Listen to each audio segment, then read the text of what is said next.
Nos encontramos en el despacho del señor director de la Escuela de Filosofía de la Universidad Autónoma de Santo Domingo para dar continuidad a este programa de sugestión que él ha denominado el Archivo de la Voz.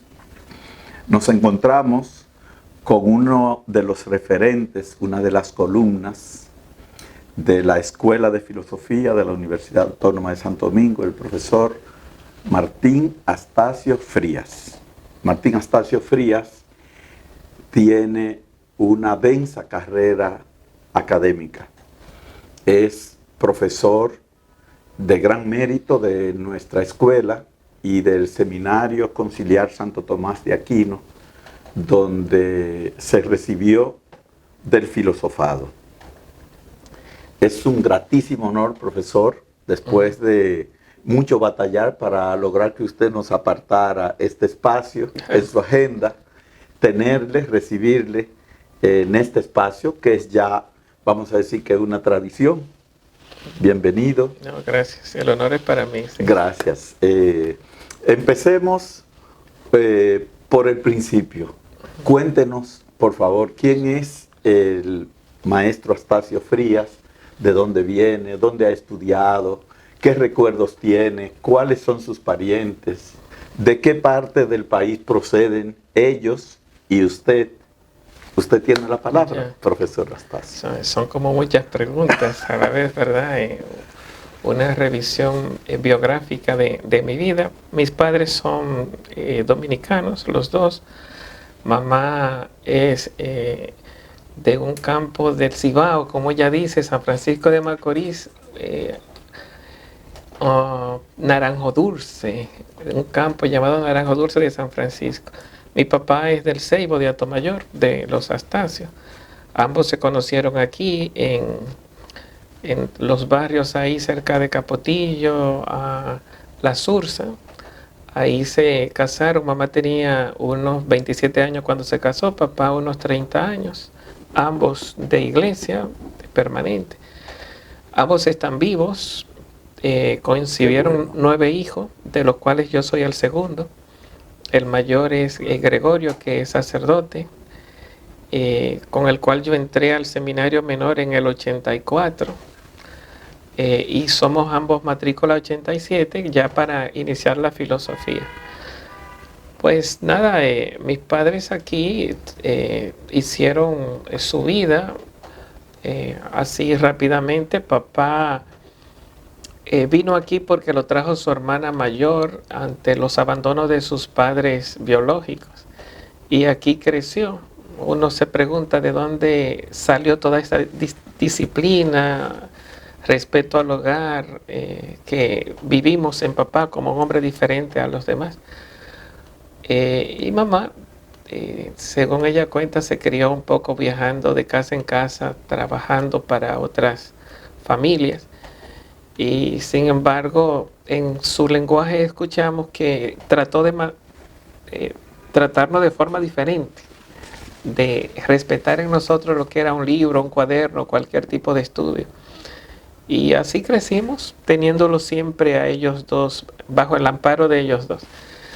Por eso yo suelo decir que yo no llegué a sufrir de pobreza, ¿no?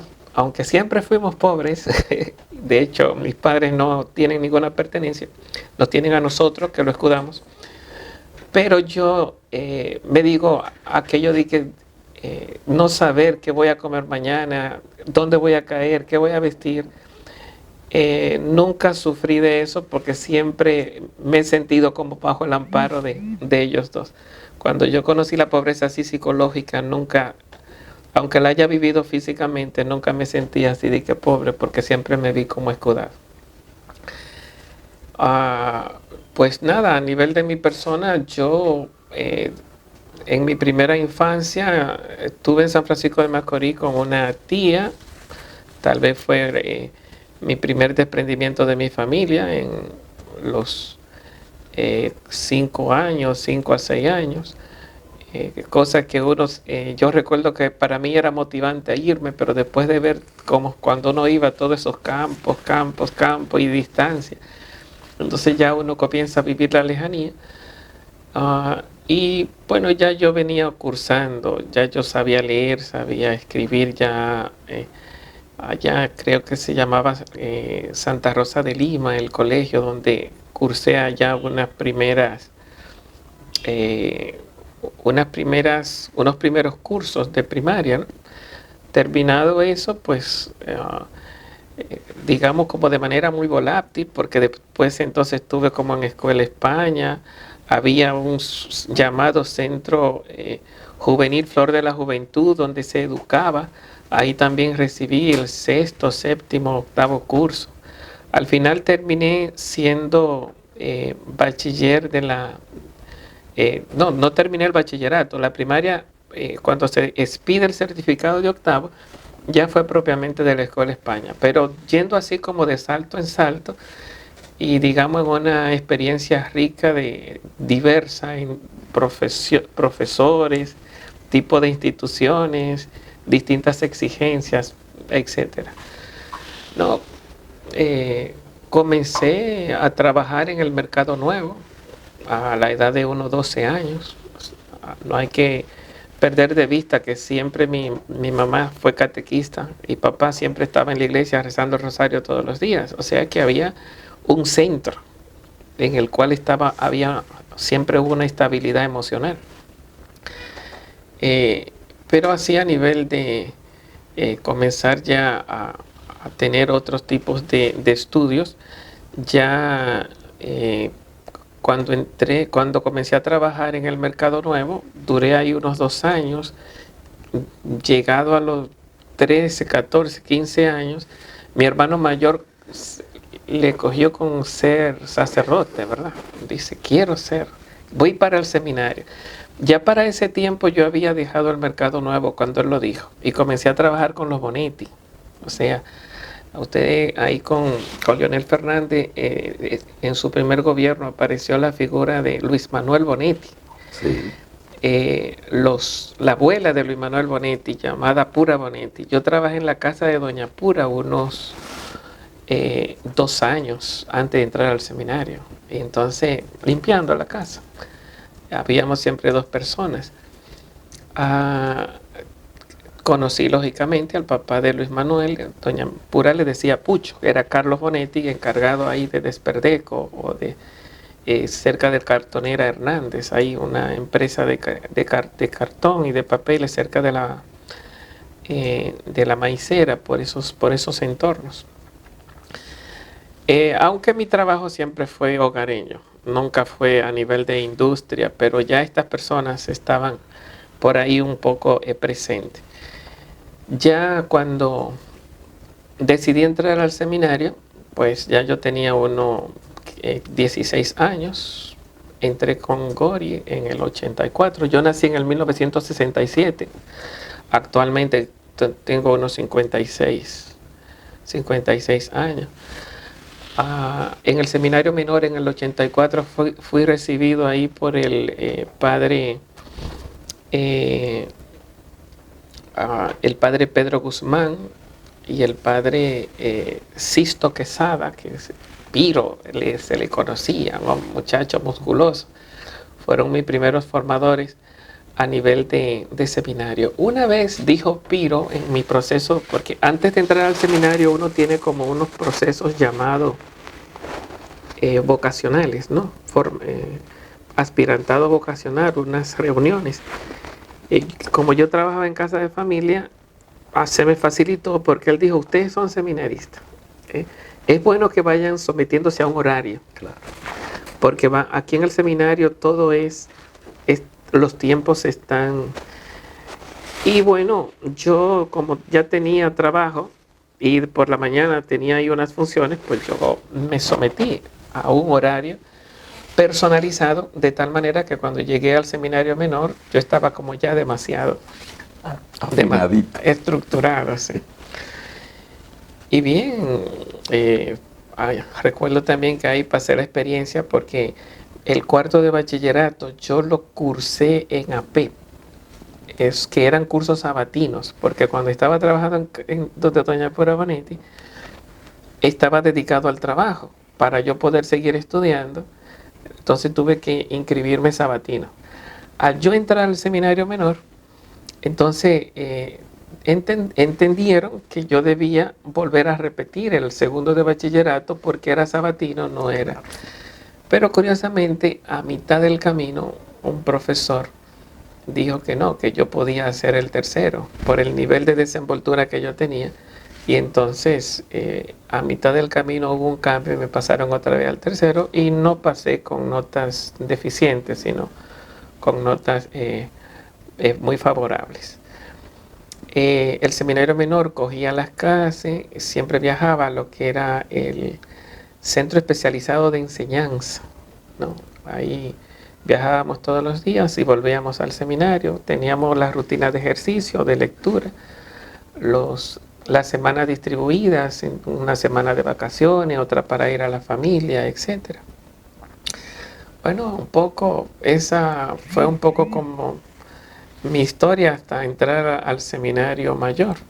Ya cuando uno entra al seminario mayor, pues allí en el seminario mayor yo estuve del 87 hasta el 93, que fue cuando me gradué. Yo así de cantidad de años que tuve de formación seminarística, yo cuento unos 4 años de filosofía, 3 años antes, 2 de menor, 1 de prefilosofado, sumarían 7 años.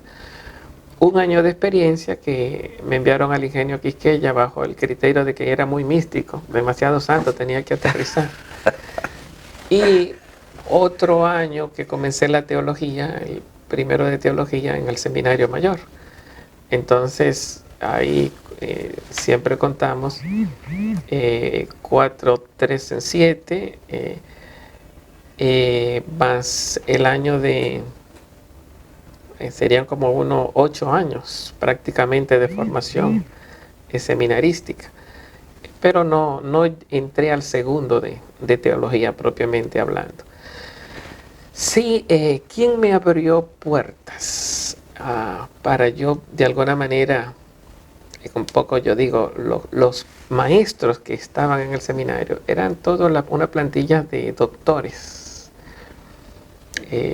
Jesús Hernández, Mateo Andrés, el padre Benavides, eran jesuitas, doctores, en su mayoría. Entonces de repente yo recibí la invitación a ir a dar clase en el seminario directa por el padre Jesús Hernández. Él era mi asesor de tesis. El año que me dieron de experiencia para el Ingenio Quisqueya fue un año en el que yo tenía como demasiado tiempo, porque siempre el seminario tenía todos los tiempos distribuidos, estaban como encajados. Al yo ir a 1 año de experiencia, entonces allí mi tiempo fuerte de dedicarme a pensar, a estructurar el pensamiento, y en cuaderno, fue que yo vine en mascota, fue que yo le entregué 2 mascotas. Y Jesús Hernández, después de leerla, entrando yo al seminario, me pregunta, ¿quieres dar clase en el seminario? Imagínense, la autoridad de Jesús Hernández, claro, respetado, y las materias que tenía Jesús Hernández, metafísica, teoría del conocimiento, hacerme esa pregunta a mí y decir, yo me quedé primero en silencio, pero él me urgió, porque él iba hacia lo que era la reunión de los formadores. Dame una respuesta, porque tengo que hablar allá. Entonces yo le dije que sí. Entonces yo entiendo que ahí yo recibí mi doctorado. Claro. Digo doctorado por la persona. Claro. Y dónde me recomienda. Claro. Entonces no pasó un semestre. Ya yo estaba fuera del seminario, ya yo estaba dando clase en la universidad, me había encaminado a la pastoral universitaria y clase en el colegio. Cuando el padre Carmelo me llama, no fue que me dieron materias filosóficas, me dieron español, un poco la historia, más bien materia introductoria, pero me dieron puertas para darle clase a los seminaristas, y los procesos desde que comencé en su trayectoria así genérica han sido exitosos a nivel de la referencia que uno va, la resonancia que uno va escuchando.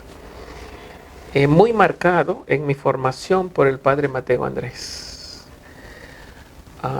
Mateo Andrés estuvo en el seminario cuando yo entré del seminario menor al seminario mayor.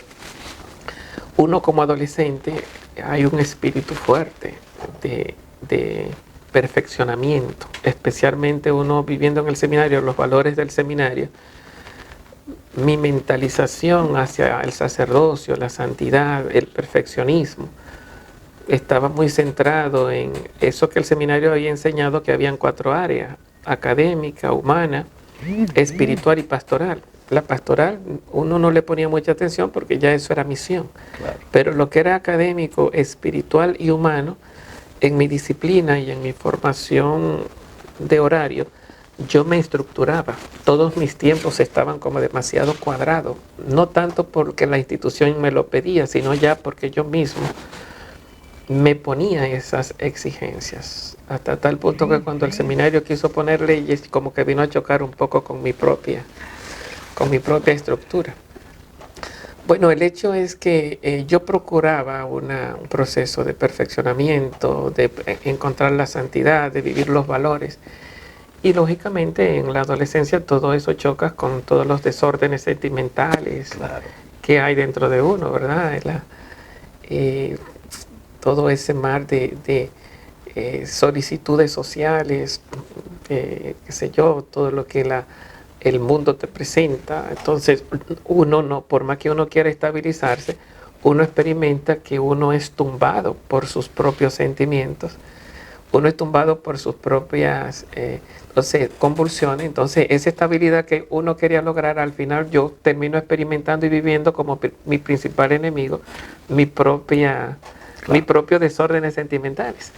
Esa lucha interior me creó una situación sumamente agónica y fuerte, ¿no? Porque mi lucha era conmigo.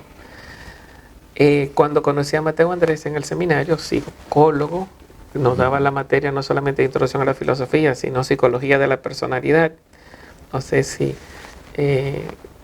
otra materia de psicología. El hecho es que este hombre comenzó como a desvelarme desde mi propia experiencia. Él no me conoció hasta que yo entré como profesor, no conocía mi nombre todavía. Pero yo perdido entre los alumnos, ¿verdad? Este hombre comenzó a desennudarme, a hablarme en un lenguaje que yo pude ir analizando, digamos psicoanalizando, interpretando toda mi vida interior. Y yo fui como bebiendo, absorbiendo, leyendo detrás de todo lo que él estaba diciendo, este mundo de formación humana, tratando de entenderme y arreglar mi propia persona. Nunca dejo en mis clases de hablar de Mateo Andrés, me sale espontáneamente. Y qué bueno que dejó una obra representativa, porque esas enseñanzas, digamos que salvaron los muros del seminario. O sea, hoy los jóvenes de hoy pueden leer la obra de Mateo Andrés, que es copiosa y una obra representativa de la filosofía y de la psicología dominicana de este tiempo. Sí, curioso que no parece que sea como un autor como de muchos renombres, aunque tiene ahí varias obras, pero algunos sí de sus alumnos como que nos hemos encargado de mantener viva lo que es este pensamiento de Mateo Andrés. Bueno, entonces de alguna manera yo me siento formado por él, ¿no? Y muy influido por su persona, en el sentido de que me enseñó a vivir en medio de mis avatares sentimentales, me enseñó a vivir, a desennudarme y a sentirme bien con mi propia tragedia vital, como yo la sentía, esos tumbes del sentimiento. Me enseñó a convivir conmigo mismo y a sentir que todo lo que hay de humano en uno, de alguna forma, tiene una bondad, y que si uno le encuentra su bondad, pues no es cuestión de autodespreciarse, porque cuando uno desprecia un sentimiento, desprecia uno su propia vida.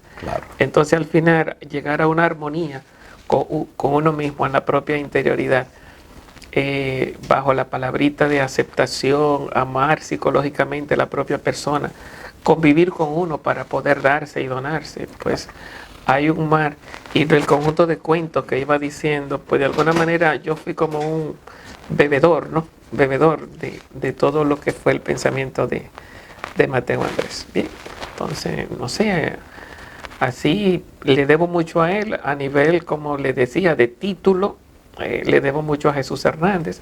Jesús Hernández daba una materia, había mucha queja en mis compañeros de que no lo entendían. Yo es verdad que cuando comencé no lo entendía, pero mi espíritu por entenderlo y combatirlo, También. sí, combatirlo en el sentido de hacerle preguntas y no para ponerlo en contradicción, sino para yo darle seguimiento y entender. Poco a poco llegó el momento en que como que ya no me sentía entre los que están afuera del discurso. Pude seguirlo. Sí.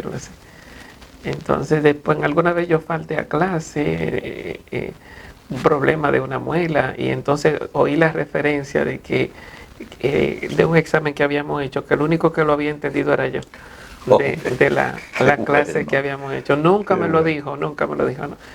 Ni tampoco fue que tuvimos una amistad, nada de eso, pero la fuerza de encuentro que tuvimos fue ya cuando yo escribí mi tesis, que se la presenté. En los 2 cuadernos. Él fue quien me sugirió el tema. Ah, sí. ¿Cuál fue el tema, profesor? El tema mío fue sobre David Hume. David Hume. Él es un empirista, ¿verdad? John Locke, David Hume, Berkeley. Pero él me dijo, David Hume me sugirió, me dijo 2 palabritas, ¿no? Porque al final yo había visto 3 libros que eran de David Hume, y yo de alguna manera vi como que el tema estaba, el libro estaba ahí, y yo pensé, bueno, pero si aquí está la bibliografía, tal vez pueda abordar este tema. Y él me sugirió lo que era el escepticismo de David Hume y el psicologismo. Me sugirió dos términos. Al final no fue ese el tema de mi tesis, sino mirada realista a la filosofía humeana desde el realismo, porque realismo en este caso era a la luz de la filosofía atomista y aristotélica, que era la formación que el seminario daba. Porque entonces al final yo leo a Hume, pero no lo leo desde Hume, sino que lo leo desde la formación que tenía. Cuando decimos mirada realista, desde la formación recibida del tomismo, entonces mi confrontación con Hume es decir por qué lo que dice David Hume y por qué choca con Aristóteles y por qué choca con Tomás. Qué interesante. Entonces, ¿y no ha publicado este trabajo, profesor? Él me le hizo el prólogo, Jesús Hernández, y que para yo publicarlo, pero no, ese texto está por ahí. ¿Qué tiempo tiene durmiendo? Yo lo entregué en el 93, o sea, en el 92, porque yo me gradué en el 93. Ese texto todavía estaba con la máquina de escribir mecánica. Sí, yo después, ya recuerdo que cogí con la ayuda de un hermano mío, hice un curso de mecanografía antes para trabajar la tesis. Y en unas vacaciones ponía a mis hermanos a leerme en mi cuaderno y yo digitando. Y yo digité mi tesis. Cuando yo entré a la Universidad Católica Santo Domingo, que la licenciada Nubia, que era la directora de la Escuela de Filosofía, mira mi tesis y dice, pero ¿fuiste tú que la escribiste? Digo yo, sí, fui yo que la escribí, pero para mí no era sorpresivo, pero interesante, como para otras personas resultaba sorpresivo. Fue un dato para ella importante para valorarme y de alguna forma confiar. Había un temor de que yo pudiera realmente poder dar clases, que esos muchachos eran muy fuertes, que a mí se me veía muy apagado, que se me veía muy joven. ¿Los de aquí o los del seminario? No, allá en la Católica.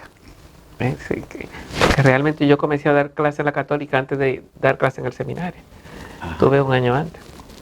Entonces, cuando comencé a dar clases, realmente no hubo ninguna... ¿Y en la Católica qué impartió usted, profesor? En la Universidad Católica yo comencé pidiendo la filosofía, ¿no? Pero con la ausencia de un profesor, en unas vacaciones en un periodo de verano, como yo estaba solicitando, había hablado con el padre Alonso, había hablado con la directora, me enojó ella, la directora César Álvarez. ¿Usted cree que es obligado? César Álvarez. Uno en su desespero, ¿verdad? Y el padre Alonso se me había recibido con mucho cariño. Ya esa aceptación del padre Alonso, yo la había recibido como un sí y no era un sí. De ahí un poco mi insistencia. Entonces la maestra Nubia Isaza Ramos me había escuchado y recibido el currículum. Me llamó porque se ausentó o no pudo conseguir a un profesor un día antes de comenzar las clases de verano, lo cual significaba, visto desde lejos, que tenía que resolver el problema y la única opción que vio era que yo había... Bueno, me llamó, ¿está dispuesto a comenzar una clase mañana de filosofía? Pero yo, de una vez anoche me la pasé yo fajado estudiando. Como yo no había ido nunca a una universidad, yo tenía la impresión de que los universitarios eran como los seminaristas, exacto, pensadores. Yo hice un estudio y me maté estudiando, y cuando yo voy, claro, los muchachos el primer día de clase están medio miedosos, todos mirando a uno. Yo eso lo entendía como seriedad, profesionalidad. Y yo comienzo a... ¿Y qué era, profesor? ¿Apatía o curiosidad? No, asombro. Los muchachos cuando llegan con miedo y conociendo. Entonces usted se puede imaginar uno ahí tirando ideas y tirando pensamientos. Y estos muchachos ahí medio asustándose. Una muchacha levanta la mano, me tiemblan las piernas. Unas cosas curiosas. Después uno se va dando cuenta como que no existe ese espíritu de académico, de pensamiento. Poco a poco, que lo que uno ha dicho no han entendido nada. Que uno ha dicho demasiado. Entonces de repente... me costó irme adaptando, ¿verdad? Me costó irme adaptando al ritmo de la universidad. Saber, no exigir tanto, ¿verdad? Ir un poquito más despacio y tratar de ir como comprendiendo los niveles y dialogar con los niveles. Eso fue un proceso. Digamos que yo aprendí a dar clases en el camino.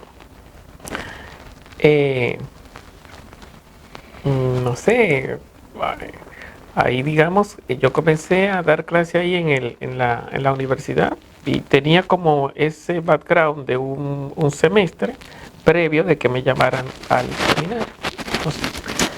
Los estudiantes de filosofía pura, como le dicen, de la Universidad Autónoma de Santo Domingo, hablan de usted con emoción y profunda admiración. Me imagino que usted también, además de los maestros que ha mencionado, el padre Mateo Andrés, el padre Jesús Hernández, tuvo también otros maestros que despertaron su admiración y acaso también su vocación de filósofo y de maestro. En la primaria, en la intermedia, en el bachillerato, ¿a quién recuerda usted así con esa memoria emocionada que recuerda al Padre Jesús y al Padre Mateo? En la primaria, sexto curso, había un profesor en cuarto de primaria, en la escuela España, llamado Luis Vichagui o algo así, Luis Vichagui, que de alguna manera se sintió como, no sé si acogido o emocionado con algún grupito de nosotros que estábamos allá en el barrio, y decidió ir de la escuela al barrio, al club de allá infantil que había, al club juvenil. Ese club se llamaba Club Juvenil Flor de la Juventud. Allá en la Sursa se le dio ese espacio para ir a impartirnos clases, Luis Vichagui. Y yo nos reuníamos ahí como unos 5 o 6 alumnos. Bueno, es un referente, creo que era un profesor de matemáticas. O sea, a mí se me pierde un poco.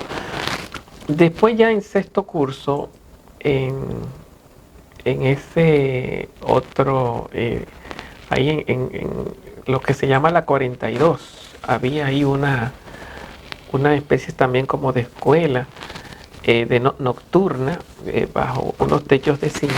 Ahí yo hice mi sexto curso. Ahí estaba el profesor Antonio Borges, que hoy es médico, y yo recuerdo que para ese momento él hablaba de que si se descubría una medicina contra el cáncer, cosas así, fascinaba. Y él llegó también a distinguirme mucho. Él era profesor de gramática, de letras. Ahí también estaba el profesor Ciro, que de alguna manera a su nivel impactaron, porque también ahí yo ejercí, recuerdo, un cierto liderazgo entre los alumnos, en tanto que yo era también diferenciado por ellos. Como le había dicho, como que nunca estuve como estable así, de que todos los cursos, como tuvieron mis hijos desde chiquito en el Calazán y que se hicieron bachiller, esa no era mi experiencia, ¿no? Era como de un lugar a otro. Primero en la guardería, hice mis 3 primeros cursos en la guardería, después en San Francisco de Macorís, mi 5.º curso, mi 6.º curso lo hago acá, en la Flor de la Juventud, no era Flor de la Juventud, tenía otro nombre, pero se me escapa. Después que voy a la Escuela España, como que no es que hay una línea, pero ahí están esos maestros, sí, que en sus momentos tuvieron su impacto. Claro, si uno va más a la infancia, hay una monja llamada Sor Leonor, que en mis 4 años sí me recibía en esa lectura de aprender a leer. Cuando yo fui ya a los 5 años a la guardería, a la guardería San Vicente de Paúl, ya yo sabía leer. Y se sorprendieron allá que en los 5 años yo supiera leer, pero como que tuve la ayuda de esa monja, Sor Leonor, que fue en algún momento catequizada por mamá en su infancia, en San Francisco de Macorís. Entonces me recibió y de alguna forma me ayudó un poquito con esa. Son como cosas así, como muy disparatadas, muy diversas. Entonces uno en todo ese proceso va creciendo. Ya después cuando en APEP, no recuerdo el nombre de un profesor morenito, el gordo, que me decía a mí el chiquito, porque yo, como que todos eran grandes y yo era el más pequeño de estatura, sentado adelante en esos cursos sabatinos cuando yo estaba haciendo el bachillerato. Entonces yo sé también que él llegó a distinguirme. El hecho es como que yo siempre estaba sentado adelante, tratando de entender de estos muchachitos como que están siempre queriendo entender y saberlo todo. Aunque una cosa era verdad como el fuego de querer saber. Otra cosa era ya de alguna forma las respuestas académicas, eran cosas diferentes. Claro. En la respuesta académica ya uno tenía más ayuda de los profesores, claro, que realmente dar con las exigencias. ¿No? Entonces están ahí el profesor Ciro, el profesor Antonio Borges, la Sor Leonor, el profesor Luis Guichardi, perdido en mi infancia y en mi historia. Y después ya cuando uno entra a la formación del seminario propiamente hablando, claro que hubieron ahí otros doctores que le enseñaron a uno latín. Ahí en el prefilosofado hay 2 grandes sacerdotes colombianos que me hicieron, no a nivel de motivación, me hicieron comprar un libro en Blasco, librería de Blasco, carísimo, pero para mí fue un tesoro enorme, sobre gramática castellana de Andrés Bello. De Andrés Bello, que es un clásico. Ajá, entonces yo compré ese libro, pero lo que me estaban dando era las declinaciones en el latín. Entonces, para explicarnos las declinaciones, nos daban la gramática, recomendaron ese libro, y yo, de alguna manera, también comencé a comerme ese libro. Me sirvió cuando comencé a dar clase en el colegio, porque como me pusieron en letras, exacto, entonces ya como que tenía todo este acervo, los libros que habían para los niños, me resultaban muy cómodos de entenderlos, y entonces para comenzar a impartirlo. Entonces ahí estaba el padre Amadeo Pedrosa y el padre Hermes Amaya. que de alguna forma también jugaron su papel formativo. Hermes Amaya, a nivel de una espiritualidad sacerdotal, al ser prefilosofados, estaba el seminario más ordenado, más que a lo académico, estaba más ordenado a lo espiritual. Claro. Y uno un poco en ese norte, como claro, que uno como que se concilia. Y el padre Amadeo Pedrosa, con sus academicismos en el latín, que era quien nos daba la gramática del latín, pues de alguna forma me ayudó a absorber todas estas literaturas. En más de una ocasión yo he escuchado al profesor Silverio plantear con énfasis la necesidad de que se enseñe latín, así sea de una manera extracurricular en la escuela de filosofía, y en una conversación como esta con la profesora Elsa San Amón, también la escuché hablar de la necesidad del latín para los estudios filosóficos.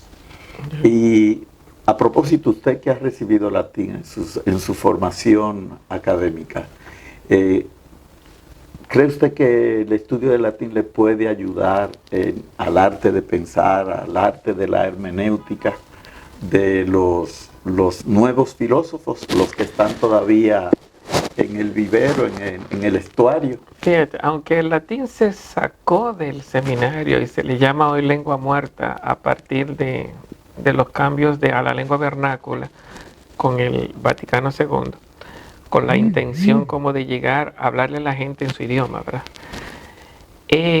Sin embargo, el latín yo entiendo que preparó por ejemplo, a Juan Pablo II para hablar 12 idiomas.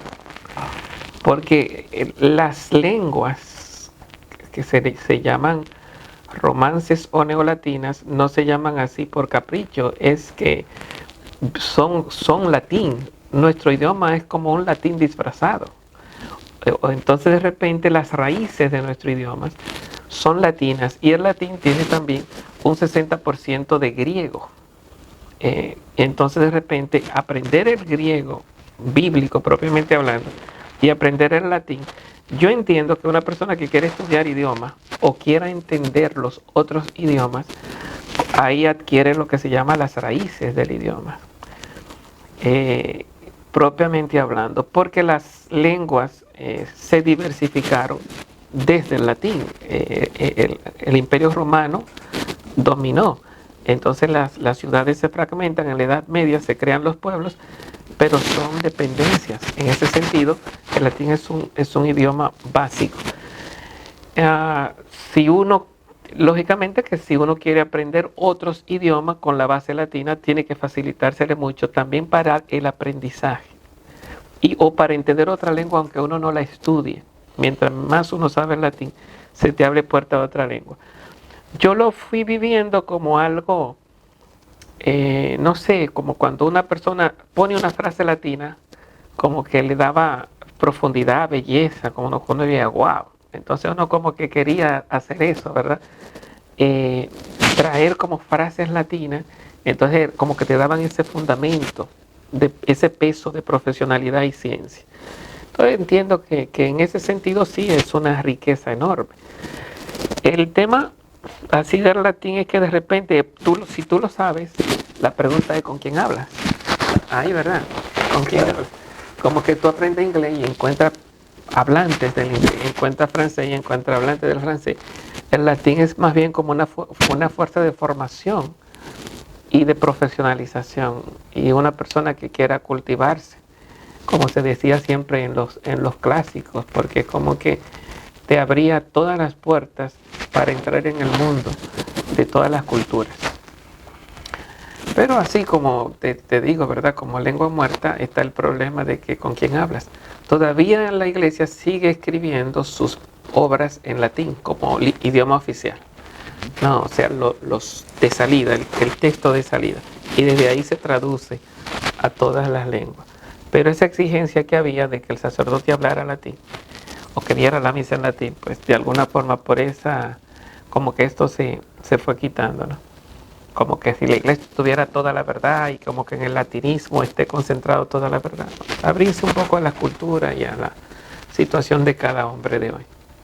Pero claro que si me preguntara que el latín es importante, entiendo que tiene su importancia para profesionalizarse y abrirse a todas las letras, más para quien estudia letras, para quien estudia idioma, o una persona que busca lo que se llama formación humana genérica. Creo que tiene sus bases, claro que sí.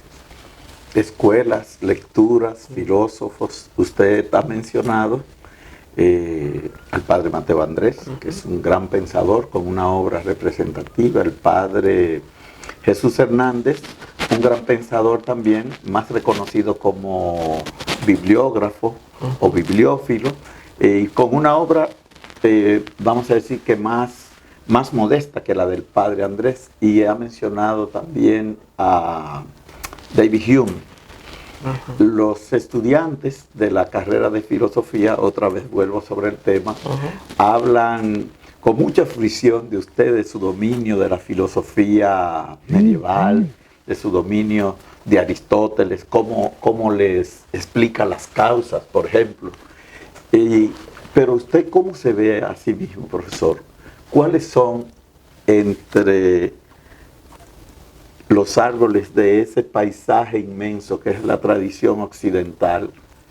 ¿Cuáles son sus amores filosóficos? ¿Cuáles son sus lecturas preferidas, sus escuelas, sus filósofos? Entonces ya los contenidos filosóficos, ¿no? Los contenidos filosóficos. Yo cuando estaba en el seminario menor, estaba muy imbuido en las matemáticas, porque como que estaba muy, le digo al monseñor Príamo, yo quiero hacer el cuarto de matemáticas. Dicen, lo nuestro es la filosofía. No, para mí un poco doloroso, pero bueno. Yo comencé a entrar en la filosofía en las clases de matemática, pero de manera especial en el prefilosofado. Quien es hoy el padre Nelson Acevedo era realmente un seminarista mayor en ese tiempo y fue al prefilosofado a darnos una clase de filosofía. Ahí comienza a hablarnos de lo que se llaman los presocráticos. Entonces, esa lectura que él nos hacía, que todo es agua, todo es fuego, todo es tierra, yo vengo marcado por todo eso, ¿verdad? Porque también después lo he asumido como clase. Claro. Ahí comienza lo que se llama el irme enamorando de eso que se llama la filosofía, en el prefilosofado. Con este muchacho que supo decírnoslo. Luego, claro, entro al seminario mayor, me encuentro con Benavides, que comienza otra vez a revolver todos esos pensadores uno por uno. Pues lógicamente ya uno traía esa línea, ese gusto, entonces uno comenzaba como a ir explorando ese mundo antes de los sofistas, los jónicos, tales Anaxímenes y Anaximandro, los pluralistas, los áticos. Uno se va involucrando, va creciendo. Después, cuando llega el mismo Benavides, comienza a darnos a Platón, Jesús Hernández comienza a hablarnos a su manera de Tomás y de Aristóteles. Entonces el seminario se declara tomista, y agustino, que son como los filósofos de la iglesia. Entonces, y yo me di, digamos, bueno, entendiendo a Jesús Hernández. Entonces el hecho un poco de ir entendiendo a Jesús Hernández e ir dándole respuesta, me fue involucrando con estos dos pensadores, Aristóteles y Santo Tomás de Aquino. Aunque supuestamente mi tesis fue sobre David Hume, recuerda que la línea era mirada realista. No era absorbiendo a David Hume, sino más bien cuestionando y criticando su filosofía, porque David Hume aparentemente termina con las causas, pero las causas son aristotélicas. La sustancia es causa de los accidentes. Entonces, los accidentes, David Hume no ve en su filosofía la sustancia, porque la sustancia no está entre lo que David Hume llama los las impresiones sensibles de sensación. Colores para la vista, sonidos para el oído, olores para el olfato. Una manzana no es color, aunque tenga color, no es sabor, aunque tenga sabor, no es sonido, aunque produzca sonido. Al final, ¿dónde está la manzana? Para David Hume, eso es la mente, que coge ideas simples, la fotocopia, creando ideas simples, coge las sensaciones, la fotocopia, creando ideas simples, las une, como dirá Kant, sintetiza y crea la manzana. En ese sentido, el psicologismo de David Hume en Kant se va a convertir en logicismo, o sea, eso se llama filosofía, idealismo crítico de Kant, porque ya no van a ser los sentidos lo que forman, sino que es el entendimiento quien forma. Bueno, quien me dio a Kant fue Benavides, pero de repente yo enfrenté estos pensamientos no para beberlos, sino para descartar. Entonces yo, defendiendo la tesis ahí de Tomás de Aquino, yo leyendo a David Hume, al mismo tiempo estaba leyendo las summas teológicas. Dañé los libros del seminario con a rayones, esos tomos que habían de Tomás de Aquino. De la biblioteca de autores cristianos. Sí, yo dañé esos libros a fuerza de lápiz, haciendo rayones.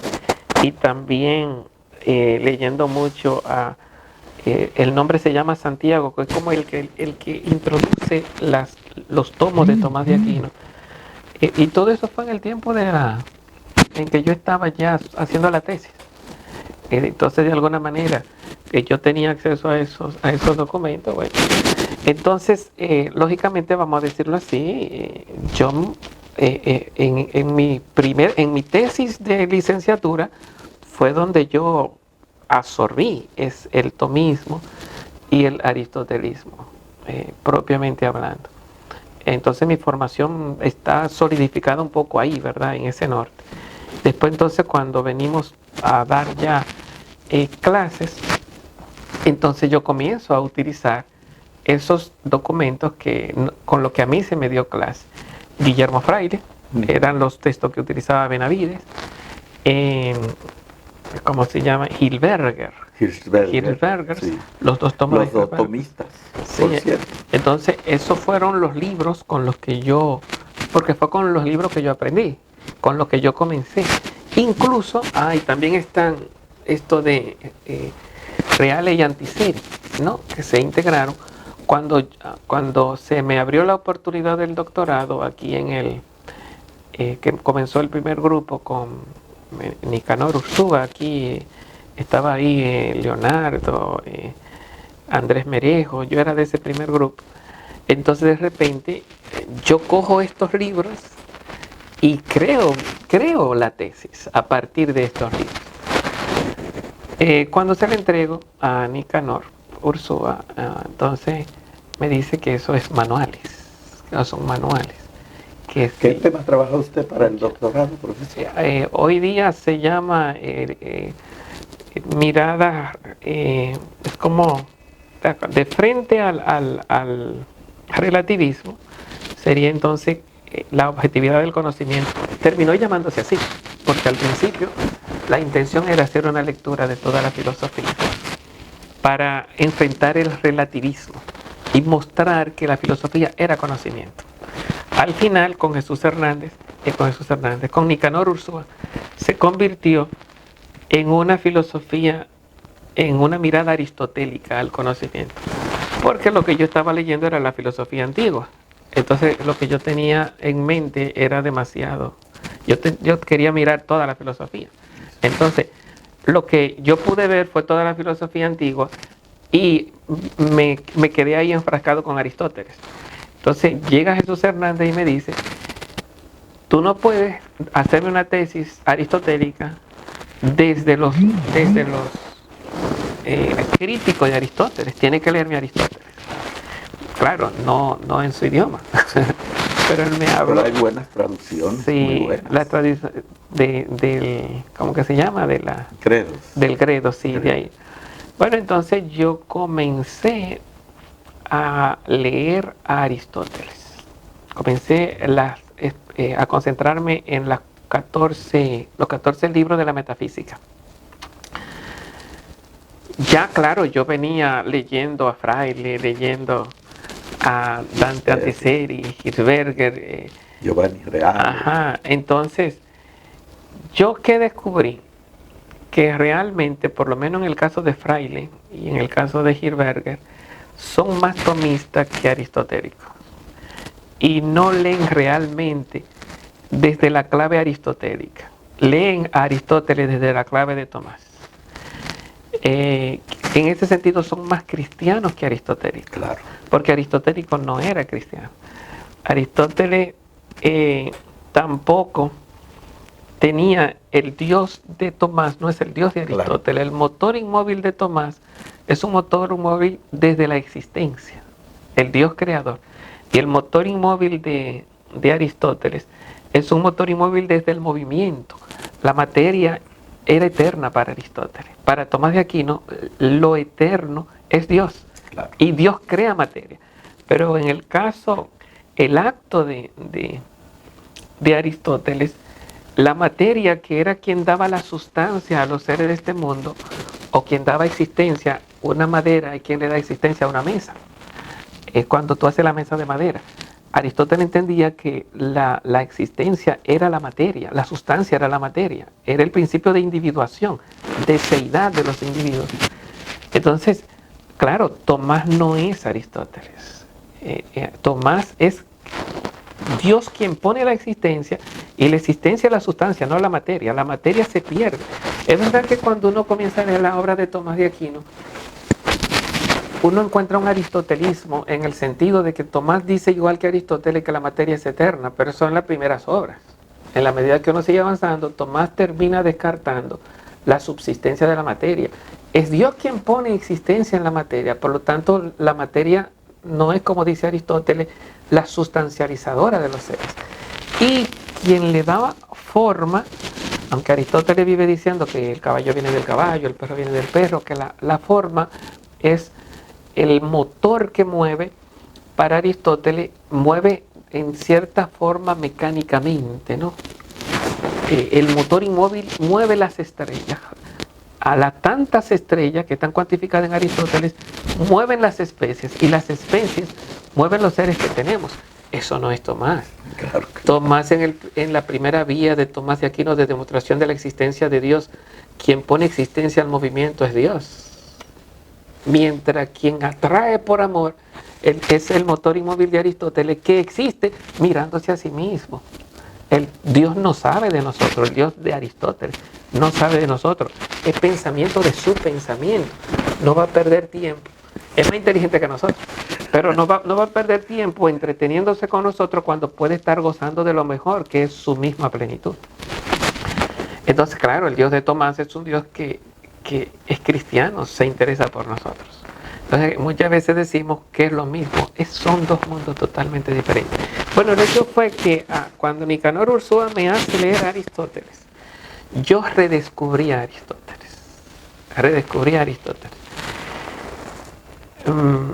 Me pasé, yo creo que fue en el 95, 94, no sé, o 96, cuando comenzaron esos cursos, pero yo todavía no he terminado la tesis. El hecho fue que me quedé ahí releyendo a Aristóteles, y después, para poder aterrizarlo en lo que se llamaba mi tema, me fui a leer los autores más famosos en Aristóteles.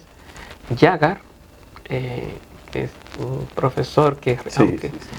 El autor de la Paideia. Sí, exacto. Sí. Me fui a leer... Y de Demóstenes. Me fui a leer su Aristóteles. Lo he gozado inmensamente. Aunque él mismo no se llama en su contenido aristotélico, realmente lo maneja y te hace amar al hombre que es Aristóteles. Claro. Al niño, al joven, al hombre. Y le llama como ese episodio de la historia griega que se llama Aristóteles. Lo gocé inmensamente. Y también este enemigo de Aristóteles llamado Ubán, es decir, Aubenque, ¿verdad? Ubán. Sí, bueno. Ese autor supuestamente habla del fracaso de Aristóteles, de que Aristóteles cuando quería explicar el ser desde su silogismo, fracasó.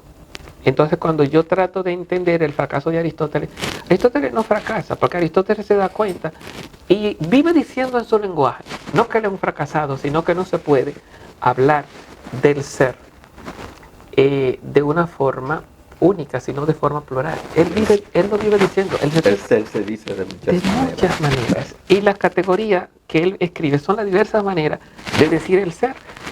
Él lo vive diciendo. No sé por qué Ubán, en tan profundo que es, porque realmente tiene unas luces enormes, y me hizo entender toda la clasificación de la ciencia aristotélica, no sé por qué se empecina en hablar del fracaso de Aristóteles. Pero me ayudó, al querer entender el problema, me ayudó a entender más a Aristóteles. Entonces, leyendo a Jagar, Wilbur Jagar, algo así, leyendo a Jagar, me hizo ver que detrás de las obras de Aristóteles siempre hay una obra de Platón. Entonces yo comencé a leer a Platón. Entonces se me fueron ahí cerca de 4 o 5 años leyendo a Platón y oyendo los audios de Platón y leyendo las obras de Platón. De ahí que especialmente las últimas obras de Platón, porque Aristóteles entró a la academia cuando Platón cumplía 60 años. Aristóteles tenía 16 años. Entonces, de los 60 a los 80, que es cuando muere Platón, esos 20 años lo estuvo Aristóteles, desde sus 16, 17 años hasta sus 37 años, estuvo esos 20 años bajo el auspicio de Platón.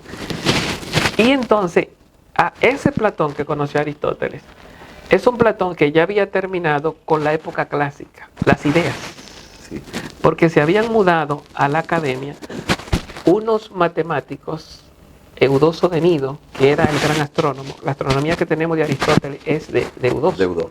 Eudoxo de Nido, que se habían mudado con otros matemáticos al frente de la academia para tener con quién discutir las ideas filosóficas.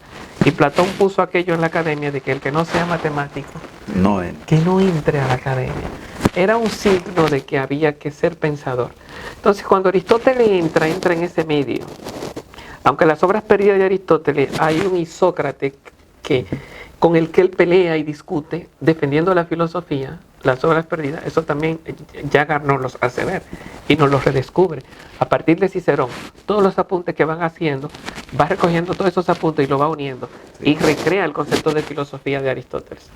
Que esas obras eran fáciles de leer, porque el cuerpo que tenemos de Aristóteles, él no lo escribió para publicarlo. No, esas obras perdidas son sus lecturas, sí, y por eso están en fragmentos para su pensamiento. Entonces, por eso no están en diálogo como las obras que él publicó. Las obras perdidas fueron las obras que él publicó. Las que no llegan a nosotros, ese grueso. Bueno, ese grueso es el que yo he leído. Yo me doy el placer ahora de oírlo y leerlo y entender que lo entiendo. Porque yo cuando Ursúa me dijo, lee a Aristóteles, con lo primero que yo me encontré era que aún leyéndolo en mi idioma, yo no entendía nada. Un idioma desconocido. Y eso que ya yo tenía la fama de que yo era muy bueno. Sí. Porque eso fue Jesús Hernández que me dio esa fama de aristotelismo y tomismo. Sí, sí, sí. Pero ya entonces el enfrascarme con Aristóteles, pues entonces ahora mismo digamos que lo tengo entendido, pero la tesis no está terminada, lógicamente. Eso se requiere como un tiempo fuerte, demasiado espacio para uno coger todas esas ideas anteriores y quitar todo ese bagazo que yo puse ahí, que es más problemático que solución, para comenzar a concentrar la respuesta a la pregunta de la tesis, objetividad del pensamiento filosófico. Sí está respondido en mi mente, no como yo lo esperaba. ¿Es objetiva la filosofía? Sí, es objetiva porque estudia los objetos, pero no se puede esperar, como dice Ubán, que tal vez lo que le llama el gran fracaso, no se puede esperar una definición del ser en Aristóteles ni en ningún filósofo, porque como se dice, el ser se dice de muchas maneras. Eso no es un fracaso ni tampoco es un rodeo. Es que de repente, por eso nace la lógica. De repente, ¿qué es una manzana? Volviendo al ejemplito de la manzana. Entonces, de repente, no hay error cuando uno dice que una manzana es una fruta navideña. Exacto. No hay error cuando uno dice que es una manzana, que es roja en el caso de las rojas. En el normal de los casos, que es dulce. Entonces, tú dices, ¿y qué es? ¿Es dulce? ¿Es roja? Bueno, el principio de identidad, en la manzanidad de la manzana, no es rojez.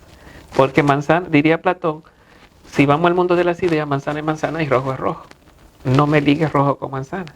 El rojo es color, la manzana es fruta. El rojo no es fruta, ni la manzana es color.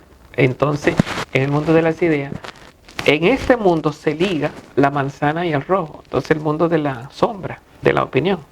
Aristóteles dice, no, este mundo es real, no es las ideas. La manzana es roja en este mundo. Entonces, ¿cómo ligamos el rojo y la manzana? Entonces dice Aristóteles, es que no, el ser, hay por lo menos 10 predicables. Tú no puedes decir de que la manzana es manzana y solo eso, no, también es roja. Claro. Y eso es cualidad. También está aquí y eso es espacio.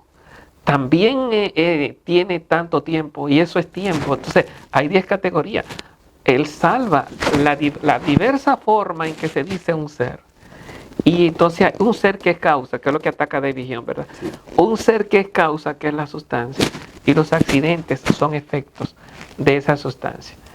Por ahí iría un poco este mundo. Entonces, al final el conocimiento filosófico es objetivo desde el cosmocentrismo, porque uno va avanzando, ¿verdad? Nosotros estamos en filosofía antropocéntrica. Claro. Desde Descartes para acá, es imposible tú poder justificar la objetividad del pensamiento filosófico. ¿Por qué? Porque lo que prioriza es el conocedor. Pero cuando uno va a Aristóteles, la pregunta no es como pregunta Kant, ¿qué quiero saber? ¿Qué espero saber? ¿Y qué puedo esperar? ¿Qué puedo saber, querer? Bueno, entonces, pero si uno mira la pregunta de Kant, Kant no le interesa el objeto, sino el conocedor. Él es hijo de Descartes. Pero cuando uno mira a Aristóteles, Aristóteles es hijo del cosmocentrismo. ¿De dónde vienen las cosas? ¿Qué son las cosas? Entonces está mirando el objeto. Desde ahí, desde el cosmocentrismo o desde una mirada prioritaria del ser, donde el conocimiento no sea filosofía primera, ni el hombre sea filosofía primera, sino que el objeto sea filosofía primera, desde ahí se puede fundamentar la objetividad del conocimiento filosófico. Yo sé que tengo lo que yo buscaba en la tesis, yo tengo la respuesta, pero no está plasmado. Sí, eso requiere un tiempo fuerte. Claro. Una de las objeciones, como usted sabe, profesor Astacio, que se le hace a los filósofos y a la filosofía, es que los filósofos como que son sembradores o cultivadores de ateísmo en el mundo. ¿Usted cómo lo ve, profesor? ¿Cómo ve usted la relación filosofía-religión? ¿Cómo ve usted la situación del ateísmo en el mundo contemporáneo? Bueno, todo sacerdote es un filósofo, ¿no? Y tiene que tener fe para ser sacerdote. Entonces, entre los profesionales de la filosofía, no todos pueden ser ateos. Y de alguna manera también en la Edad Media tiene grandes filósofos. Todos los filósofos de la patrística, todos los filósofos de la, ¿cómo se llama?, de la escolástica. Todos estos que pelearon el tema de la universalidad. Y ahí tenemos filósofos que son cristianos, filósofos que son musulmanes, filósofos que son judíos y son filósofos creyentes. Allí donde se va debatiendo qué diferencia hay entre filosofía y religión. Lógicamente que ya cuando hablamos de la filosofía antropocéntrica, de Descartes para acá, de Hegel para acá, que incluso ponía un Dios que se hace a sí mismo, ya entonces el centro, de dónde viene todo, qué es todo y dónde termina todo, la pregunta, si se hiciera, habría que decir, el conocedor es el hombre. A la luz de Marx, que habla de lo que se llama filosofía de la acción, no es la acción de Dios la que nos interesa, es la acción del hombre. El hombre es el que hace historia. Y la historia hacia el hombre. Entonces, de alguna manera, la línea filosófica fuera de los ámbitos eclesiásticos, porque eclesiásticamente se ha conservado la línea aristotélico-tomista, ¿verdad? Claro. Es cegarse con la naturaleza y con Dios. Pero fuera de los ámbitos eclesiásticos, la humanidad se ha encaminado por una filosofía antropocéntrica, donde el punto de partida no es el que conozco, sino quién conoce. El sujeto está por encima del objeto. No es, para Immanuel Kant, no es el objeto quien determina al sujeto, es el sujeto quien determina al objeto. Entonces, ¿cómo cabe Dios en una filosofía antropocéntrica? Bueno, en Descartes Dios es una idea innata. Descartes será todo lo católico que tú quieras, pero y a Dios se le puede conocer a priorísticamente, ¿no? Dentro de ti, tú no lo puedes conocer fuera de ti. Esos temas tomísticos, Tomás de Aquino, que miraba hacia afuera y decía la naturaleza como efecto de Dios. En Nietzsche, cuando aquí me dieron a Nietzsche en el doctorado, yo quise defender a Dios desde Tomás y se me hizo imposible, yo quedé frustradísimo. Pero después, poco a poco entendí por qué no pude. Es que Nietzsche, si Nietzsche no cree en la naturaleza, ¿cómo va a creer en la efectividad de la naturaleza con una causa necesaria? No sé si me doy a entender. Porque para Nietzsche la conciencia al final es un fruto de mónadas y cada uno de nosotros en nuestro espíritu somos mónadas. O sea que la naturaleza, en esos choques de mónadas entre nosotros, la naturaleza no es un efecto de Dios, es un efecto de nosotros. Y la naturaleza no existe en sí, es un efecto de la conciencia. Entonces, ¿cómo uno decir que Dios existe filosóficamente hablando? Porque para hablar filosóficamente hablando de Dios hay que creer por lo menos que la naturaleza es naturaleza, cosmocéntricamente o teocéntricamente, y que existe. Y el mundo de la existencia está muy, por lo menos tal como se entendió en la tradición, la existencia como sustancia y la existencia como accidente. Ese mundo de existencia ha desaparecido en el discurso. El mundo de la filosofía que hoy tenemos es antimetafísico. No considera la existencia así como sustancia y como efecto accidental. Es atacado como un pensamiento obsoleto, como un pensamiento que no produce nada, estéril. Tanto el Círculo de Viena como la filosofía también moderna desacreditó todo este pensamiento. Y bueno, los filósofos que hoy entran a hacer filosofía se encuentran con unos maestros, unos estudios que al querer ser cercanos, no tradicionales, entonces se ven envueltos en esta necesidad de ensayar la filosofía, de ser creativos, de ser innovadores, hacer una filosofía nueva para los tiempos nuevos. Se habla más de filosofía regional, a nivel de filosofía dominicana, filosofía, porque si uno va atrás eso sería imposible, ¿no? El cosmos no puede ser dominicano ni francés, Dios no puede ser dominicano ni francés. En ese sentido la filosofía, como la iglesia la defiende, perenne. Pero estamos como mirando la filosofía desde el hombre y desde las regiones. Entonces, en este mundo cabe Dios, en esta filosofía antropocéntrica, no cabe como, por lo menos así como demostración filosófica. ¿Cómo se puede demostrar a un Dios cuando la naturaleza la crea el hombre? ¿O cómo se puede creer a un Dios cuando Dios lo crea el hombre? Para Nietzsche Dios murió y para Freud es una sublimación de nuestros sentimientos. Y hoy día, así como Kant arregló la lógica, haciendo depender la razón de los sentidos, imposible encontrar a Dios, porque habría que encontrarlo entre los... ¿Dónde está el dato empírico, el referente empírico de Dios? Es imposible. Dios no cabe en el mundo de la ciencia, tal como en esta filosofía última que tenemos. Dios existe, claro que existe. Entonces Dios quedó relegado al mundo de la no filosofía y de la no ciencia. Sería para la gente que quiere creer en Dios, entendiendo que, como entendemos hoy la filosofía antropocéntrica, que queda fuera del conocimiento, que es la paradoja de Kant. Sí. Kant cree en Dios, pero no cabe en el conocimiento. Claro, está entonces, fuera de los límites de la mera razón. Sí, noxiológicamente hablando, epistémicamente hablando, Kant es, ¿cómo se le llama? no es ateo, sino cuando una persona ni afirma ni niega, que no puedo negarlo porque no hay datos ni puedo afirmarlo, ¿no? Entonces, Kant, agnóstico de frente a Dios, no afirma ni niega. Entonces, pero cuando habla de la moral, la fundamenta en Dios como los mismos términos morales, imperativos categóricos. Son imperativos no noxiológicamente hablando, es porque de alguna forma son como fuerzas que están dentro de nosotros, ¿no? Necesidades que imperan en el hombre. Entonces, tú eso lo conoces, no, eso yo lo vivo. Entonces, los fundamentos morales y teológicos de Kant están divorciados de lo que se llama la analítica de la razón pura y de lo que se llama la estética trascendental. La moral está divorciada del conocimiento. Entonces, esta es esa paradoja, que propiamente hablando podríamos decir que hoy somos kantianos, que los filósofos son filósofos de la ciencia, del conocimiento, pero está divorciado de la creencia. Y un conjunto de iglesias que hablan de fe, sola fe, sin conocimiento. Todo eso ha sido signo un poco de esa ruptura de la filosofía y de la que vino con Guillermo de Ockham y un conjunto de pensadores.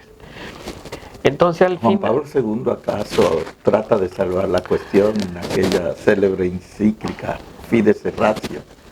sí, hay que entender que Juan Pablo II, lógicamente, tiene el rol cristiano, eso lo salva. Y supo dialogar con el mundo de hoy, vamos a decirlo, junto con el Vaticano II, se moderniza. Cuando hablamos de modernismo, no es lo mismo modernidad que modernismo, ¿no? Porque el modernismo es antropocéntrico. Cuando digo antropocéntrico, la filosofía de hoy pone al hombre como principio y fin de todas las cosas.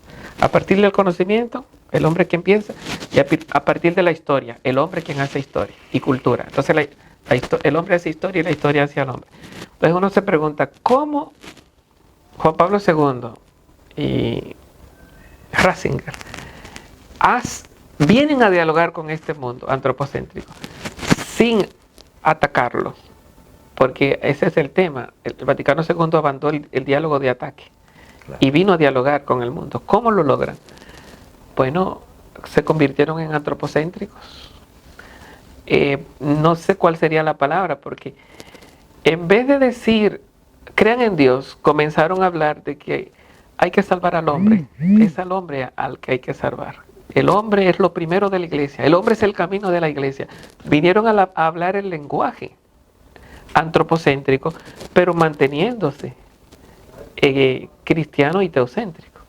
Pero en la medida que el hombre de la humanidad lo soporta, en vez de atacarlo, comenzaron a dialogar. Y nace ahí la doctrina social de la iglesia. Eso lo comenzaron antes que ellos, Pío IX. Entonces, esta gente comenzaron a hablar de política, a hablar de economía. Caso de Juan 23. Sí, sin decir que Dios dice. No, comenzaron a descifrar, y aunque metían su Biblia de vez en cuando, pero comenzaban a hablar el lenguaje de los pensadores, aceptando el nuevo lenguaje antropocéntrico, entrar al hombre de hoy desde el lenguaje del hombre de hoy. Entonces, si hablar, no creo que sea fácil, porque eso se requiere que uno haga un poco a los Sócrates, ¿verdad? Silenciar uno su propio discurso para escuchar el discurso ajeno, conciliarse con el discurso ajeno y hablar su lenguaje. Un poco, ¿verdad? Entonces, abandonar uno sus postulados. Entonces es un poco como creo que la iglesia está haciendo eso con lo que se llama sinodalidad. Silénciate y escucha. Silénciate y escucha. Escuchar al hombre en su lenguaje de hoy para dialogar desde el pensamiento del hombre de hoy. Creo que está haciendo, todavía nos falta ese vuelco que comenzó Juan Pablo II y todavía creo que está en proceso. Hablando de maestros, de estudios, de enseñanza, ¿cómo es para el profesor Astacio Frías una clase ideal de filosofía? Una clase ideal de filosofía. Cuando yo me dieron la materia de demostración de la existencia de Dios en el seminario. Yo comenzaba a explicar las vías de la mejor manera que podía, y al final, cuando examinaba a los muchachos y dialogaba con ellos, es como si yo hubiera estado con ellos en el mar, pero ellos no hubieran estado conmigo. Sí. Y eran muchachos serios que están ahí poniéndote atención. Y uno dice, pero yo no estoy manejando muchas ideas, tal vez sean muchas palabras, pero la idea es una o dos ideas. Y entonces al final, a veces, como decía misántropo Heráclito, que decía que se odiaba a la humanidad porque no pensaban filosóficamente, y cuando alguno se acercaba a la filosofía, rápidamente la abandonaba para volver a los chismes de vieja y a los consejos de los poetas callejeros. Bueno, entonces al final lo importante no es que uno enseñe, sino que yo aprenda. Entonces yo hacía este esfuerzo y yo por más no lograba que los muchachos sintonizaran. Entonces fui como creando una nueva metodología de que sean ellos que me lo expliquen a mí en vez de yo explicársela a ellos. Y comencé un poco, tal vez motivado un poco por todas estas nuevas teorías, ¿verdad? De alguna forma de estos nuevos paradigmas de la educación centrada en el estudiante como sujeto del conocimiento. Entonces, me fui al otro extremo, presentándole a los muchachos, ustedes me tienen que explicar la vía y defendérmela, y yo voy a pelearla contra ustedes. Entonces entraba en esa discusión. Creo que me fue más efectiva, pero no sé si me gané la difamación de que yo no daba clases, sino que ponía a los muchachos a dar la clase. Me quitaron la materia. Porque al final yo no estaba enseñando nada, aunque creo que salían mejor formados. Ni me preguntaron, pero bien, nada. Entonces, ¿cuál sería la enseñanza ideal? Yo al final entiendo que Mateo Andrés supo amarnos, irse a sentar con nosotros, hablar nuestro lenguaje. Y creo que eso hace la iglesia también, ¿verdad? En su querer cambiar, entender al que llega. Y de alguna manera tratar eso que se llama tratar de entender al otro como llega, porque no solamente llega a un nivel académico, que es eso que hoy llamamos como evaluación diagnóstica. No solamente estamos diagnosticando un nivel académico, estamos diagnosticando dolor, pobreza, frustración. Entonces allí estar con una persona, de alguna forma el ser tierno, como le gusta decir al Papa de hoy, y no venir a imponer ideas. El ser tierno al acoger a las personas, creo que es parte de una clase ideal. Lo digo porque las clases de Mateo Andrés para mí eran terapéuticas. Y la de Jesús Hernández, aunque tiraba muchas ideas, cuando uno entiende las ideas también son terapéuticas. O sea, cuando uno quiere aprender y está sintonizando con un profesor, de repente uno siente unas vidas y unas liberaciones tremendas. Entonces, clases ideales de filosofía, venir formado en el ámbito del conocimiento de lo que se quiere enseñar y venir formado humanamente, de acoger al que viene a sentarse contigo a aprender, que tal vez viene con prisa, que tal vez viene porque tiene que salir de esa materia, que tal vez viene porque es obligado. Entonces de repente todo ese peso de falta de motivación se convierte en dolor humano, porque usted no viene queriendo, usted viene por una motivación de que hay que salir de esto. Entonces, sentarme yo con los muchachos y buscar que le cojan gusto, un poco tratar de interpretarlo y darles respuesta desde su propio corazón. Tratar eso, darles respuesta, y si no tienen la sed, tratar de incentivarla, ¿no? Es un camino lento, en el sentido de que siempre hay que estar comenzando. No puede uno venir como el que sabe. Esto es lo que hay que aprender. Y meterlo a ellos a correr tras esa cadena invisible del aprendizaje, que tal vez lo aprendan, pero lo introyectan, pero no lo asimilan. Te lo aprenden y te lo vacían en el examen, pero al final salen de eso. Entonces, otra cosa, ¿no? Como que quieran quererlo. Entonces, para para que quieran quererlo se necesita que ellos le cojan un poco de cariño, y si el profesor no sintoniza con ese espíritu de darle un poco de vida, ellos no sintonizan con el conocimiento. Por lo menos a mí como alumno me pasó que el profesor que me caía mal, por más fácil que sea de la materia, ya había ahí un estorbo para uno asimilar el conocimiento. Entonces, calidad humana, además de venir preparado para dar la respuesta adecuada. Y saber decir no sé, cuando la pregunta te disloca y te dice, bueno, hay cosas que tengo todavía que antes a uno muchas veces como profesor le cuesta decir no sé, y hay que aprender a decir no sé. Tendría que investigarlo, o no tengo la literatura suficiente. Yo he cogido como distintas formas, ¿verdad? No tengo la literatura suficiente para responderte esa pregunta, no. O a veces digo simplemente no sé. Que el profesor no sabe. No, tú sabes. No, pues entonces no sabemos ninguno de los dos. Bueno, es evidente, profesor, que escuchándole, tanto el profesor Silverio, el señor director, como yo, podríamos pasarnos quizás otra hora y 45 minutos o 15 minutos, pero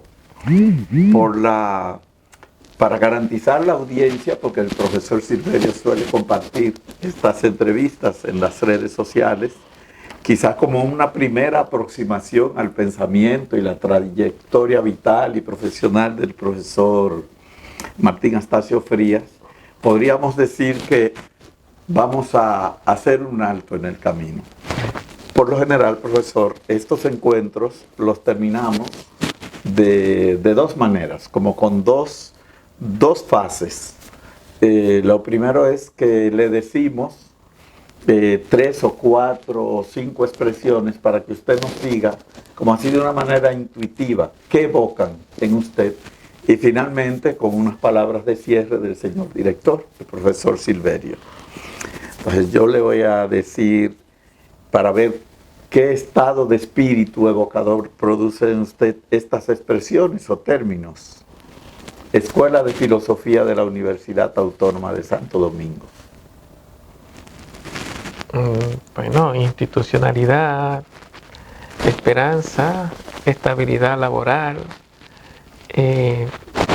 Me suena amparo de lo que se llama las carreras, paternidad al estudiantado. El muchacho está perdido por ahí. Protección al profesorado. Puede ser muchas cosas el concepto de escuela de filosofía, ¿no? Si desapareciera la escuela de filosofía, hubiera desamparo en todo el que estudia filosofía, el que da clases de filosofía, las carreras de filosofía. Es todo una estructura de protección, es orgánica para la universidad y es también orgánica para el Estado.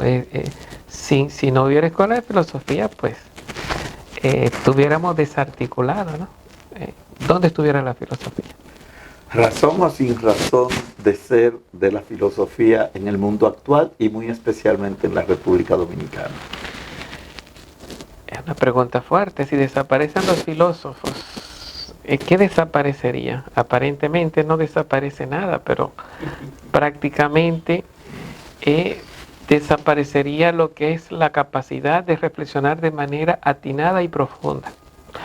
Porque todos pensamos, pero pensamos desde la economía, pensamos desde la política, la lucha de poder, pensamos desde las aspiraciones y tendencias personales, pero la profesionalidad filosófica, pensar filosóficamente, es pensar la realidad desde los pensadores.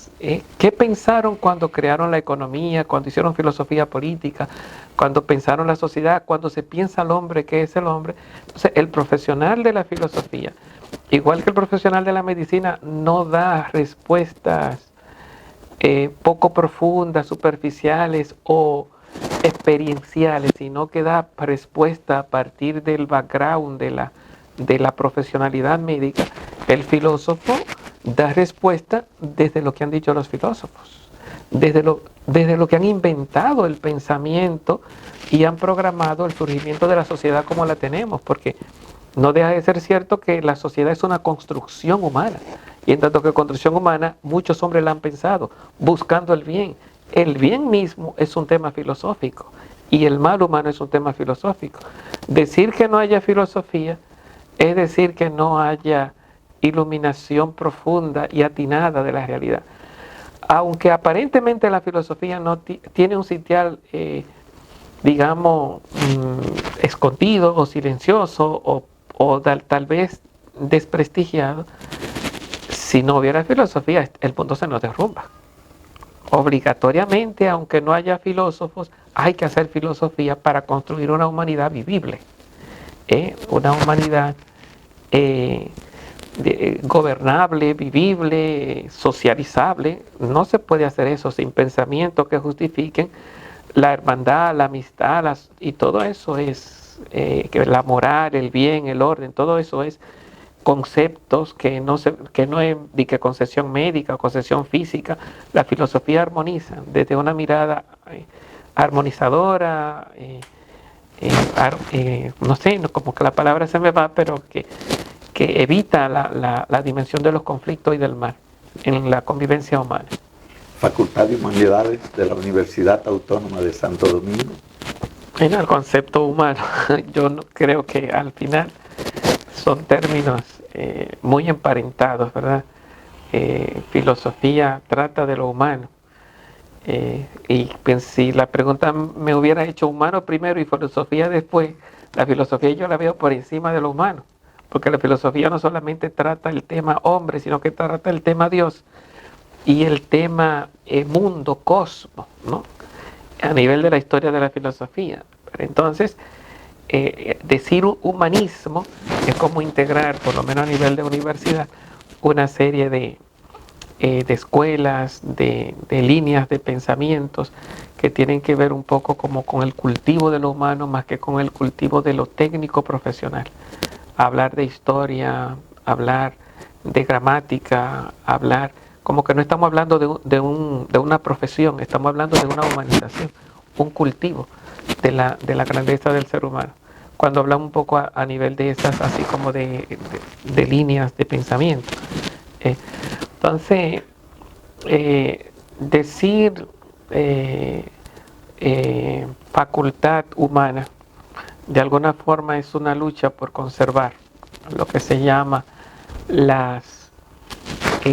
digamos, el orden del pensamiento que garantiza tanto lo que se llama todo aquello que tiene que ver con el progreso y el crecimiento del ser humano. No sé, por ahí iría un poco. Filosofía dominicana, quehacer filosófico dominicano o filosofía dominicana. Yo te había dicho como que el antropocentrismo defendió ese término de dominicanismo de la filosofía, porque yo como que estoy muy mentalizado con la filosofía aristotélico-tomista y si fuera yo a ser auténtico con Tomás, y fíjate que estos filósofos no son historiadores ni son regionalistas, son universalistas. Cuando digo universalista, ¿de dónde viene el mundo? Del agua, del fuego, de la tierra, de la materia, de la forma. El agua, la materia, la tierra. No son ni dominicana, ni francesa, ni química, es todo. La filosofía en ese sentido es el origen del todo y el origen del hombre, no del hombre dominicano ni del hombre francés, de todo el hombre. Ya cuando hablamos de una filosofía dominicana o hablamos de una filosofía latinoamericana, que comienza primero ese término, que comienza a hablarse de una liberación, una filosofía de la liberación a partir de un poco de la dominación europeocéntrica. Es una terminología que habla ya de una filosofía política, de una filosofía económica que se mira al hombre como hacedor de la historia, hacedor de la sociedad, hacedor de sí mismo. Estamos en antropocentrismo, ¿no? Entonces, con esa pregunta tú me estás diciendo, Martín, salte de Aristóteles, salte de Tomás y piénsame antropocéntricamente.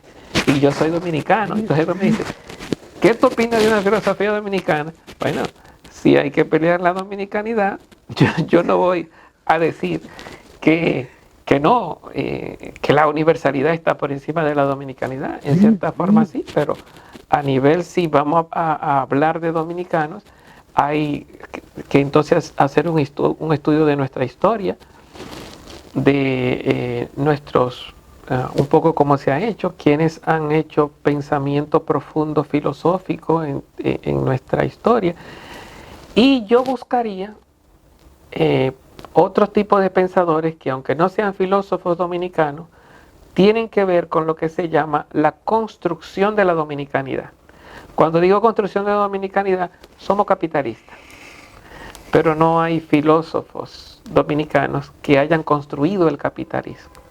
Somos liberalistas y neoliberalistas en nuestra economía. Y no lo sabemos, pero somos neoliberalistas. En la práctica nos regimos por un neoliberalismo, pero no fuimos nosotros los dominicanos constructores de una filosofía neoliberal. John Maynard Keynes, Littman, etc. Entonces, hablar de una filosofía dominicana, un Juan Bosch, que era sociólogo, no filósofo, cuentista, literario, muy humano, pero no filósofo, en el sentido de construir una filosofía, político en la acción, marxista en el pensamiento, pero no constructor de lo que se llama una filosofía, una economía. Más bien entraba en una dinámica que ya traíamos, donde otros filósofos la pensaron, en lo que es la ilustración. Entonces, ¿qué opino yo de una filosofía dominicana? Que deberíamos, si queremos entendernos, entender la filosofía antropocéntrica más que la dominicana. Y si queremos pelear, en el sentido de que somos dominicanos, entonces tendríamos que nacionalizarnos. ¿Qué dice Duarte? ¿Qué dicen los demás? Para buscar defensa, pero no, así como de regionalismo, no, como que no me inscribo mucho en una filosofía regionalista, porque no creo que la tengamos. Finalmente, profesor Astacio, República Dominicana, presente y porvenir. Bueno, nosotros en la República Dominicana que yo nací, a nivel, digamos, de sociedad y de avance técnico, económico, social, no es la República Dominicana que yo conozco hoy día, ¿verdad? La capital era muy pequeña en el 67 cuando yo nací. Estaba por debajo de lo que hoy es Higüey, Puerto Plata, que estaban todavía en situaciones. Yo recuerdo que mamá decía que el Huascal era el edificio más grande del país. ¿Y quién puede decir eso ahora? El Huascal se ve pequeño de frente a todos estos rascacielos que poco a poco vamos lanzando. No teníamos tanta gente de otros países, que la Duarte está constituida por chinos, que tenemos grupos de colombianos, que una cantidad de haitianos dispersa. No teníamos tanta gente. La sociedad que hoy tenemos dominicana ha evolucionado tremendamente a nivel de lo que se llama avance de la infraestructura, de la organización social. En ese sentido, ¿qué futuro nos espera? Por más que uno quiera nacionalizarse, somos hijos de un complejo más grande, latinoamericano, mundial. Somos hijos de un proceso mundial de avance. No creo que, aunque haya muchas personas pensando que realmente lo hay, que en Dominicana existen más resolviendo problemas que proyectando la república a nivel de nación. En la medida que hay problemas, pues entonces tenemos muy buenos gestores y tenemos la magia de ir creciendo con las demás naciones. Sí, pero en ese sentido, ¿cuál es el futuro? Así como yo lo veo. Bueno, mantener un poco los principios, la historia, los valores, la hermandad con las otras naciones. No sé, de frente a Haití, ese tema ahí, siempre ahí doliente, incómodo.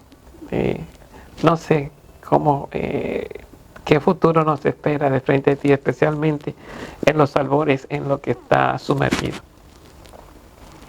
Muchísimas gracias, profesor Astacio Frías. Como habíamos convenido, este diálogo siempre lo cierra el señor director con unas conclusiones, unas invitaciones. Él nos dirá. Muchísimas gracias. Bueno, gracias a usted, maestro.